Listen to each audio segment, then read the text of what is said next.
पंजाब की पीटीआई रहनुमाओं को governor house में प्रेस कॉन्फ्रेंस की इजाजत देने से माजरत। साबिक वफाकी वज़रा असद उमर और शफकत महमूद ने आज दोपहर प्रेस कॉन्फ्रेंस करना थी। प्रेस कॉन्फ्रेंस के लिए मीडिया को दावत नामे जारी किए जा चुके हैं। अब प्रेस कॉन्फ्रेंस पीटीआई लाहौर दफ्तर में होगी। तर्जुमान पीटीआई की जानिब से ऐसा बताया गया है। गवर्नर पंजाब की पीटीआई रहनुमाओं को गवर्नर हाउस में प्रेस कॉन्फ्रेंस की इजाजत देने से माजरत। इसी हवाले से तफसीलात जानेंगे हमारे नुमाइंदे लियाकत अंसारी से। जी लियाकत अंसारी, बताइएगा।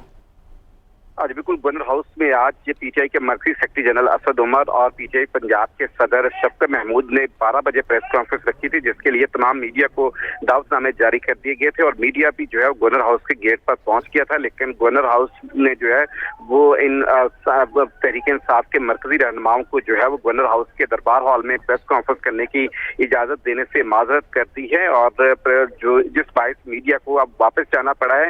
हंगामी तौर पर इजाजत न मिलने पर पीटीआई की क़यादत ने अब ये प्रेस कॉन्फ्रेंस गवर्नर हाउस की बजाय पीटीआई का जो लाहौर में जे रोड पर दफ्तर है वहां पर मुंतकिल कर दी है। तो वो एक गवर्नर हाउस, चूंकि अब मामला सियासी तौर पर काफी कशीदगी का शिकार है और गवर्नर पंजाब खुद भी जो है इस वक्त जो है वो मुख्तलिफ मामला पर जो है वो आईनी तरीकाकार को अडॉप्ट कर रहे हैं। तो इसलिए यही मुनासिब समझा गया कि पीटीआई के जो सियासी रहनुमा है जिनका तो प्रेस कॉन्फ्रेंस पीटीआई लाहौर दफ्तर में होगी। बहुत शुक्रिया, आपने अपडेट किया।